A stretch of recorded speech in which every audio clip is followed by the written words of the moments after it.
Yo, yo, yo, what's up, everybody? We are back for another NFL season. We killed it last year. We went up 55 units last year, and we only started tracking in week 7. So we missed 7 weeks of like good bets. We were winning bets that we just weren't like officially tracking it. So I didn't want to make up numbers and lie to you guys. So we started tracking it week 7. From week 7 to the Super Bowl, we went up 55 units. So we killed it in terms of profit. If you put $100 on everything that we said, with the unit sizes that we recommended, you would have made $5,500 last season. So with 7 more weeks under our belt this year, I'm hoping we can maybe double that. We shall see. Big Mike, what's up? How's your summer been? Good to see you again. Welcome back to the channel. Man, good to see you. Summer's been good. I've been counting down the days to this day, and we're finally here, man. So let's make some money, man. Hell yeah. All right, well, first, we're going to talk about the NFL season as a whole, but first, we're going to talk about tonight's game. We got the Detroit Lions at the Kansas City Chiefs. The Lions are plus 4.5 now after the Travis Kelce news. Now, is that bait? Is Travis Kelce going to play at full potential today? What do you think, Mike? Because it was 6.5 all offseason, right? And then all of a sudden now it's 4.5. Were they milking it down a little bit, getting everybody to bet Detroit? What's going on here with this Travis Kelce news? Because he's listed as doubtful right now, but every book has him listed for his props, touchdown, all of that. So what's going on here, Mike? Man, before I get cooking, man, shout out to Chad in the chat, man. Good to hear from you again. I'm looking forward to working with you guys again this season. But dude, yeah, this is definitely a bait. I think that Travis Kelce is going to play today for some reason. He's questionable. I think he's going to come into play. He's going to be limited, but he's going to have a huge effect on the game. I think he's going to score a touchdown. Travis Kelce is good for at least a touchdown every game. And if he's playing, he's it's not a bad bet ever. Right, right. So, for what that's worth, go ahead and put that down. And I just think that the Chiefs is gonna be a good. Everybody's talking about is gonna be kind of a shootout between these offenses and things like that. I think that because of everybody, we've seen it before, right? We've seen where we have two high-scoring teams. They have a matchup. Everybody's like, "Hey, I'm going to over for sure," right? And the over is what, 53, right? 53 and a half. 53 and a half. Yep. I think they're going to miss the mark on that one. I think they're going to go. I think it's going to be like a 27-20 game. So I think the Chiefs are going to win this at home. I'm never betting against the Chiefs. I'm never betting against Mahomes. And I got the Chiefs winning this one 27-20. So I'm going with the minus 4.5 with the Kansas City Chiefs on this one. See, I'm 100% with you on the over-under. I think it's going to be an under 2. I actually locked in the under at 53.5 a while ago, like back in July, whenever they first dropped these week 1 odds. I was like, ooh, 53.5. Listen, it's the Lions offense that everybody loves. It's the Chief offense that everybody knows is dominant. And then you got the defenses that have always been considered shaky. You know what I mean? Like they both made some moves and whatnot. So we'll see how they look this year. But, people don't look at the Lions defense and think that's a contending defense. That's a defense that's going to make a difference in the game and really stop the Chiefs offense, right? And same on the flip side. So I feel like the public, everybody that's just, kind of looking into the game that doesn't really – follow the betting trends and like really look into betting. They just watch football, which, not a knock on that. But I just feel like this game screams over 53.5. Like both offenses are electric. And that's exactly why I'm with you on the under. I don't know who's going to win. I would lean to the minus 4.5 with the Chiefs on that too. I think they're going to win the game. But I could see also like a 23-20 game or even a 27-24, you know what I mean? Which still puts us at the under. I could see something like that happening. So the Chiefs spread scares me just a little bit, but I do love your under pick. I'm going to make that a pick for sure. The under 53.5. I love that one. Mike, you said Travis Kelce is going to score a touchdown. He's good for a touchdown, but who's getting the first touchdown? Is that Travis Kelce too? So I'll give you both sides, right? I can see the Lions coming out and that intensity of being on the road. They see the Super Bowl ceremony and things like that, and kind of coming out with the chip on their shoulder with this first game, not really kind of getting a full 100% like build a confidence from the naysayers, and they just come out with that kind of fuel and coming out there and scoring first. And with that one, I would say that we got like for the first touchdown, I like Amon-Ra St. Brown, and I know the first game, you kind of want to go with your household names. We really don't know with a guy like Sam Laporta, the rookie from Iowa, the tight end. We don't know what kind of role he's going to have. Jahmyr Gibbs, we don't know what kind of role he's going to have in this offense. So go with the household names. So I would go Amon-Ra St. Brown with a first touchdown. Maybe a little slant route in the red zone for a touchdown. I would go with that one. If you're in the red zone, you're short.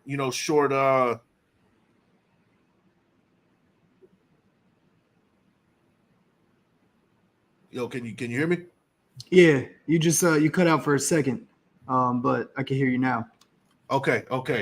So, yeah, something like if we're inside the red zone within the 5-yard line, David Montgomery is good for kind of hammering the ball in between the tackles and getting that touchdown. So if I have to pick two from the Lions side, I'm going Amon-Ra St. Brown, and I'm going David Montgomery as well. And on the Chiefs side, it's hard to say. I mean, because anybody can get cooking. Travis Kelce is that first option you do want to go with. But if not Travis Kelce, go with somebody like what's the guy's name? The running back Pacheco. Isaiah Pacheco. Yeah. So we go with Pacheco, if not him. So those are the two guys on both sides. I'm going Kelce, Pacheco for first touchdown, one of those two, and on the other side, I'm going Amon-Ra and David Montgomery for the sake of having familiar names and household names, because we don't know exactly what we're getting from Jahmyr Gibbs or Sam Laporta yet. Yeah, I definitely get your point about the household names. It's good logic. It makes sense. It checks out. However, I disagree with you on the Jahmyr Gibbs side of it. I think he's going to be good for a time. I think they're going to try to implement him early.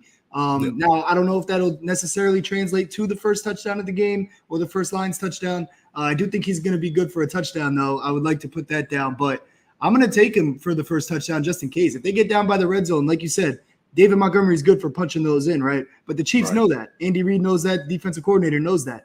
They know that that's why the Lions brought them in. The Lions had 23 rushing touchdowns last year, I think it was. And David Montgomery, Jamal Williams was a bulk of those. Obviously, he left. That's why they brought in David Montgomery for similar style, right? And then Jahmyr Gibbs is going to play that DeAndre Swift role that they had, right?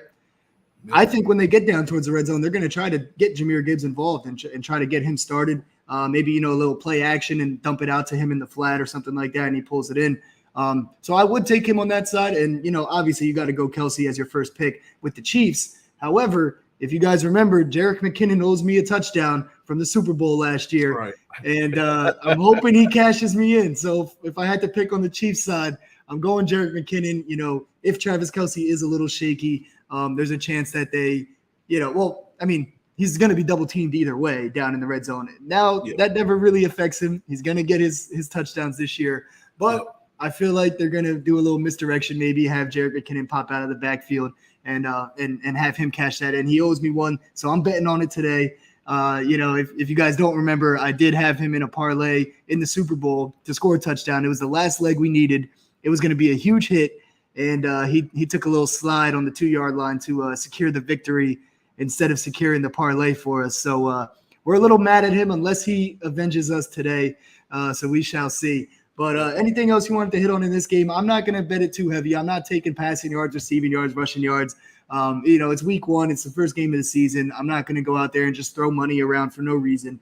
I actually want to look into what's going on here. And, maybe next week, we'll have some more picks for the Chiefs and Lions games. Anything else you wanted to touch on, though? Yeah, look at Patrick Mahomes. He's 3+ touchdowns, touchdown or 2+ touchdown passes. I think that's like a plus. I forget it's in the plus territory for sure. Like over 2.5.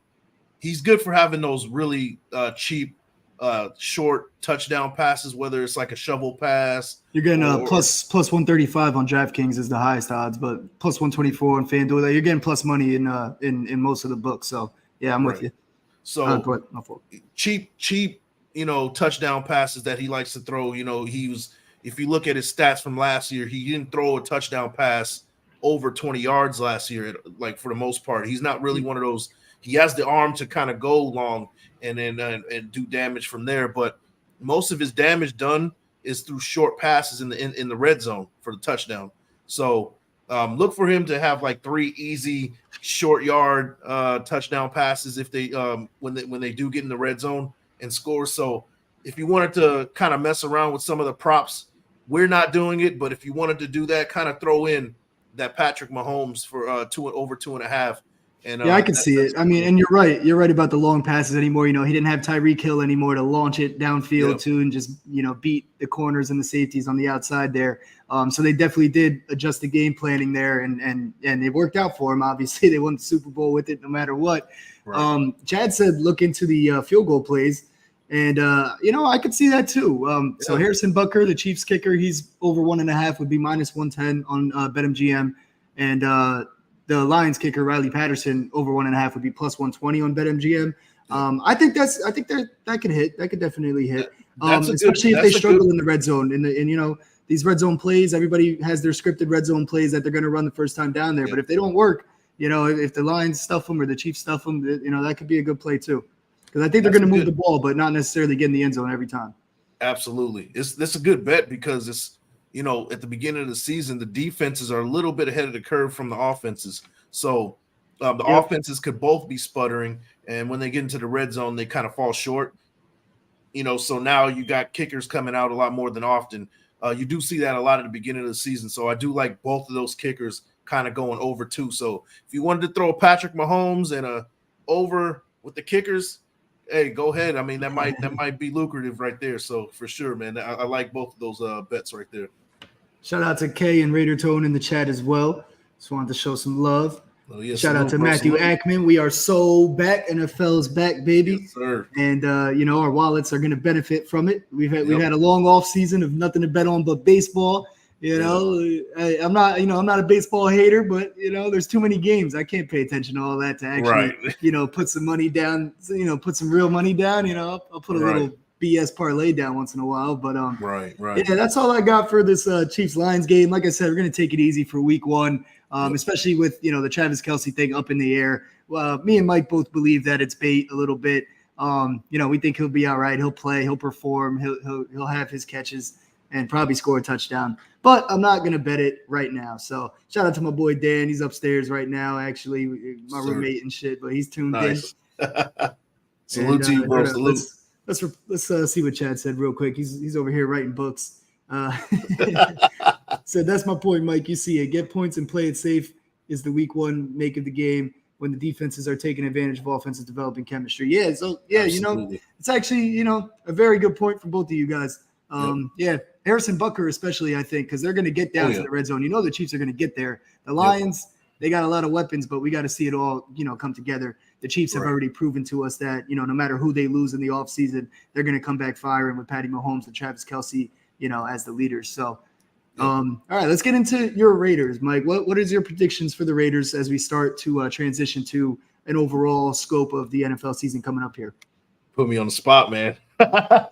So I will say this. We got the Broncos week 1. They're 4-point dogs on the road.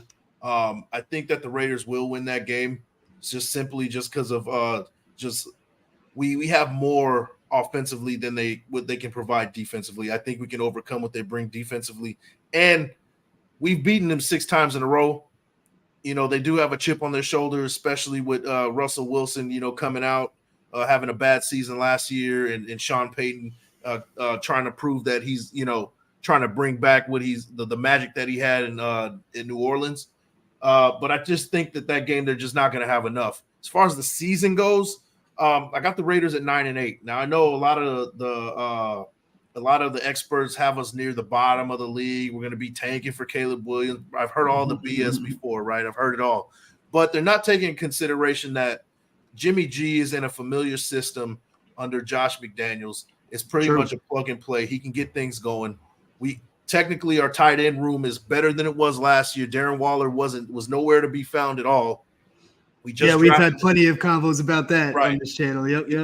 We for sure. So, I would say that because we have better tight ends this time, our red zone offense is going to be a little bit better. 9-8, man, 10-7, 9-8, 10-7, something like that. But I just think that the defense is the big question. The spotlight is going to be on the defense. Now, we did lose Chandler Jones. Everybody knows kind of what's been going on with him.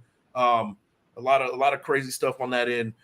So the rookie Tyree Wilson is going to have to step up and make things happen from the defensive end on the other side of Max Crosby. Can he do it right out of the gate? Is going to remain to be seen. He really didn't spend much of the time with out doing like football related stuff for most of the offseason, dealing with that foot injury coming out of the draft.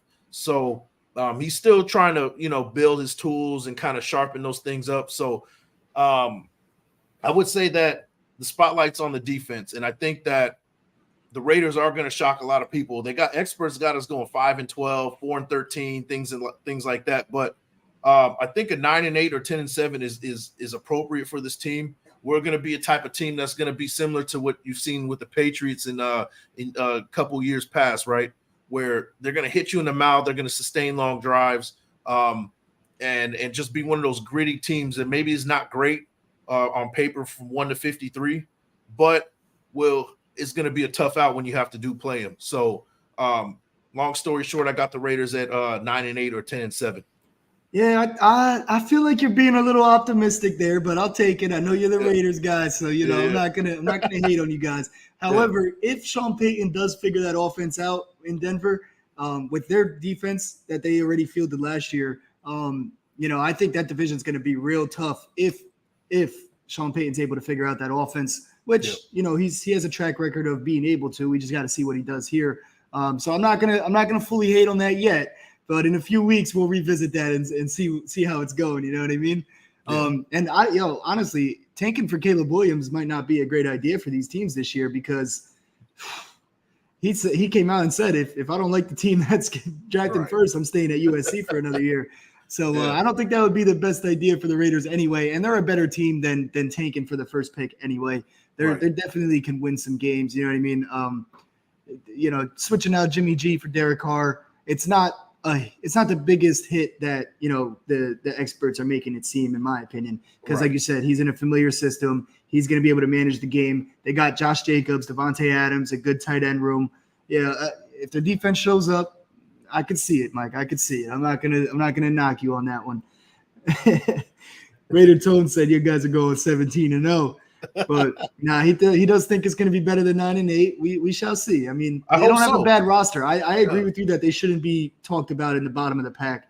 I definitely agree with that.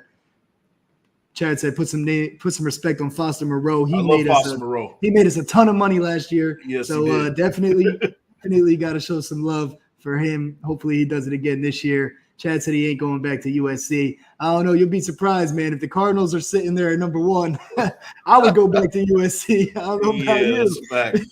That's a fact. I'll take another year in college, partying, hanging out. You know what I mean? Yeah. Arizona's nice and all, but the Cardinals ain't.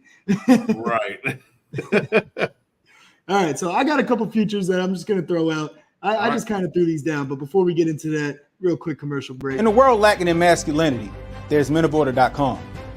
We write about the most important things not being discussed from a strong male perspective. You can find articles on money, dating, mindset, culture, crypto, and more, written by men and for men. If you're tired of the beta male perspective and want to masculinize your thinking, go to menoforder.com and check out some of our articles.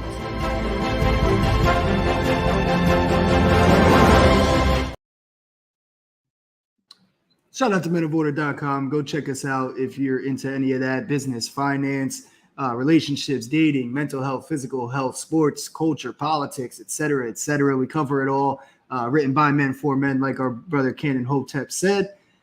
Yes, and Chad said he's going to end up in AZ regardless. Then he's just going to go next year, huh?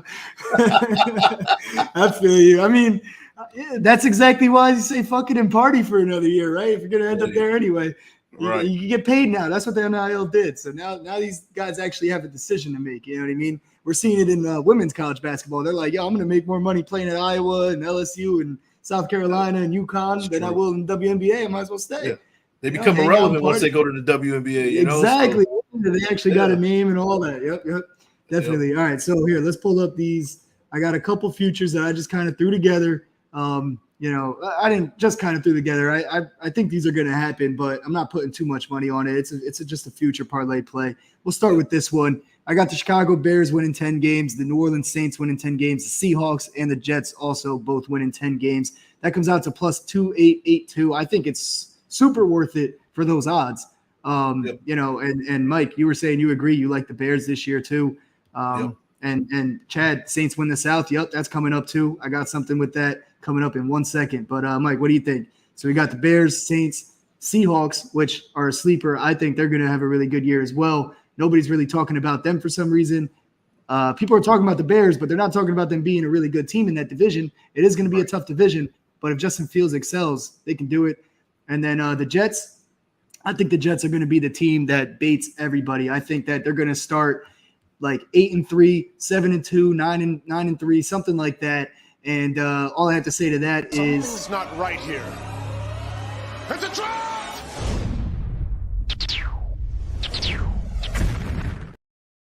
Yes, sir. So, I agree. Yeah, I think the Jets they're gonna start off hot. Everybody's gonna start buying into them. The books are gonna start taking in all the bets they can take on Jets futures, and then they're gonna crash out in the playoffs. Is what I believe is gonna happen. You got to remember New York is now legalized for the online sports gambling, the FanDuel app, and all that. Jersey's been on it for a couple years now. So there's a lot of people out here that are Jets fans, and the talk of the town all around this East Coast, Northeast Coast right now is the Jets. And right. I think that a lot of people are going to put futures down, but it's going to be bait in my opinion. Raider Tone said the Bears are going to be low key be good this year. Yeah, I think they're a real sneaky one, man. Especially if the Lions and the Packers don't pan out to what they're expected to be. The Bears could sneak right up in there for a wild card spot, especially if they get their 10 wins. Yeah, I like all four of those picks. I will say I do like the Bears. I think they're going to be right at 10, man. So they're going to have you sweating a little bit. I'm going to say that. Yeah, they're going to have you sweating, but you're going to get it. I like them right at 10. You know what I mean? So, and that's all we need, baby. That's all we need. That's all you need. But you're going to sweat it, man. You're going to sweat it hard. But I do like those. I do like those four. The Jets, I think you're right, man. It's going to be one of the biggest bait job operations in the history of betting. I think they've set it up. They've been talking about the Jets all off season. The defense, Sauce Gardner is talking about he wants to be one of the best defenses in the history of football, along with the Ravens and the Legion of Boom and things like that. Reed said that, I think, but yeah, they all agree. Yeah. Yep. Right. So, it's setting up for a good bait to me. Of course, hey Chad, we could be wrong, but man, I've seen it. I've seen baits before. We've seen it with the Eagles, with the Dream Team a few years ago, and I just think history repeats itself a lot of the cases. So I think in this case, the Jets are one of those teams where we're going to be like, they weren't as good as we thought they were going to be. Not saying they were going to miss the playoffs, but maybe a one and done in the playoffs. So that's kind of where I have it. This is a hot take right here. Jordan Love over Justin Fields. We shall see, man. Jordan Love, he doesn't have the experience yet, so I'm not going to, knock it. We'll see what happens. We'll revisit this though, Matt. You're on the.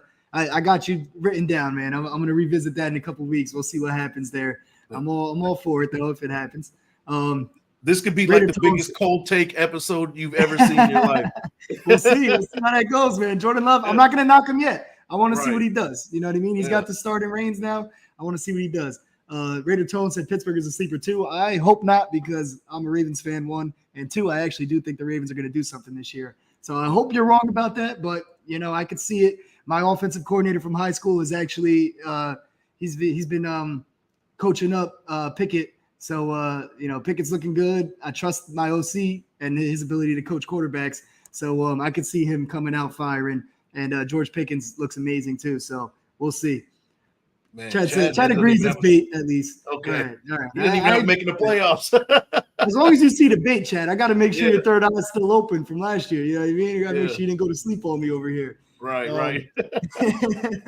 But then the Saints, me and Mike were talking about it on Twitter the other day too. The Saints, they have a really easy schedule. The quarterbacks they play, off the top of my head, I don't have it. But if you guys go look at their schedule and just think about who the opposing quarterbacks are, Yeah. There's not a lot of big time names on that list. There's a lot of guys that got to prove themselves. Now, obviously, the quarterback isn't winning and losing the games by himself, but Right.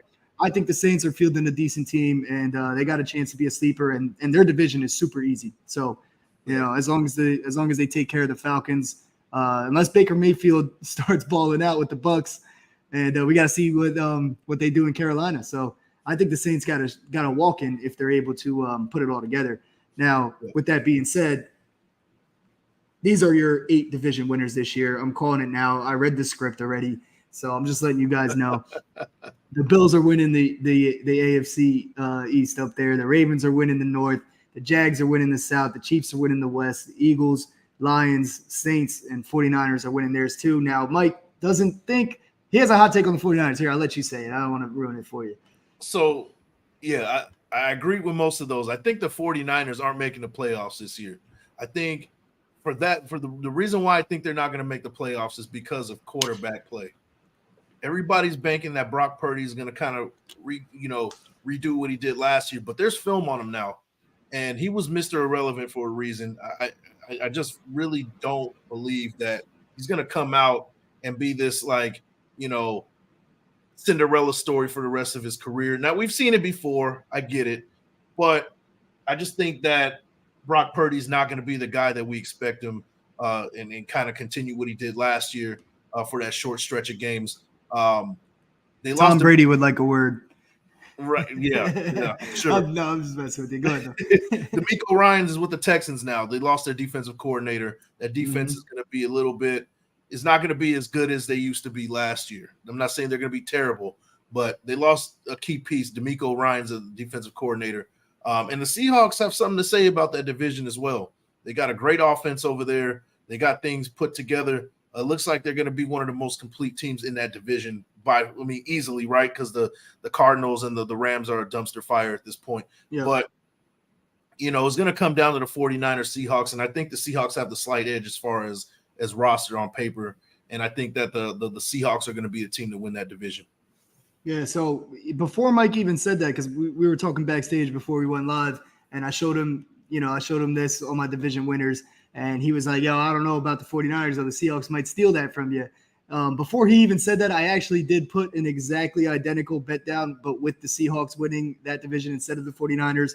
So hopefully either way I get all right in one of those bets.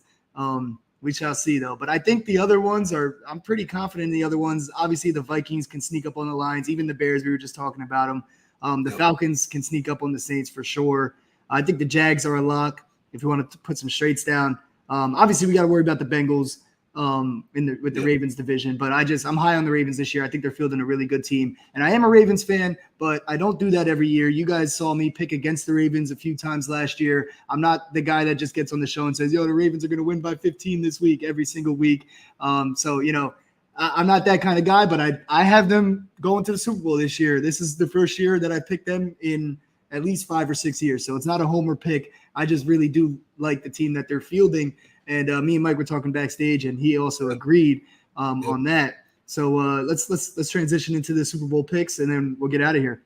Yeah. So I got on the AFC side, I do got the Ravens taking that. I do like what they built on offense, a new offensive coordinator. You're going to see a lot more from the quarterback's perspective from Lamar Jackson. He has something to prove. He just got paid.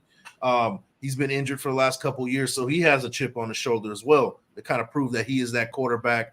The defense is the Ravens defense. They're always going to show up every year. They're one of the best in the league all the time. So I got the Ravens making the playoffs. I mean, making the Super Bowl from the AFC. Sorry, I'm not picking the Raiders, Raider tone, but I got the Ravens on the AFC side. NFC side, I think kind of rewind just a little bit. I think the NFC North is not really getting enough credit for how good they're going to be this year. We're looking at a team like the Packers who's going to have a good defense and a solid running game. They're going to be at the bottom of that division. Not saying that they're going to be completely terrible, but they're going to be at the bottom of that division. Not if this is true. Right. There you go, right? I could be completely wrong. We'll see. But Matthew Aikman knows something we don't, man. Right, maybe. But you got the Bears. We have them winning about 10 games, right? We got the Lions winning that division. But we also got the Vikings. You got to remember that the Vikings, they got one of the most complete offenses in the league, and they can't go anywhere but up from how bad their defense was last year. And despite how bad their defense was, they went 13-4 last year, right? Yeah. You know, they won a lot of close games, but I think their defense is going to be improved. Their offense is going to be one of the tops in the league, and I think they're going to be the record's going to be tied with the Lions as far as winning that division, 11 or 12 games, and you know, the Lions kind of getting a slight edge. But I think the Vikings are going to make a run in the playoffs and get to the Super Bowl. So I got Ravens and Vikings in the Super Bowl this year, and it's a plus 2,000 for NFC Championship win for the Minnesota Vikings. So that's a good bang for your buck right there. Plus 2,000 if you want to get that in future wise. Yeah, I can see it. I mean, it's hard to bet against the Eagles in the NFC.